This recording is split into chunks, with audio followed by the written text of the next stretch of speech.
নমস্কার বন্ধুরা, আজকে একটা চাটনি বানিয়ে দেবো রসার। পেঁয়াজের চাটনিটা হবে পেঁয়াজ, কারি পাতা, কাঁচা লঙ্কা, টমেটো, পুদিনা, ধনিয়া আর এই রসুন আর ইমলি দিয়ে হবে চাটনিটা। রসুন, পেঁয়াজ, কাঁচা লঙ্কা, লবণটা দিয়ে দিচ্ছি, টমেটো দিয়ে দিচ্ছি, ধোসা, ইডলি, ভাত দিয়ে খাওয়া যায় চাটনিটা।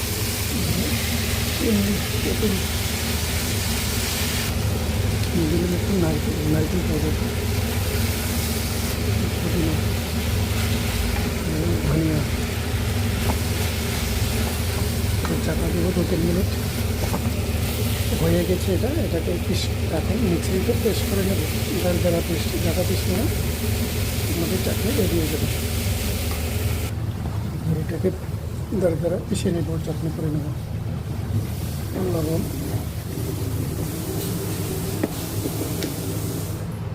সত্যি খুব সুন্দর হয়েছে, খুব স্বাদ হয়েছে, একদম টেস্টি।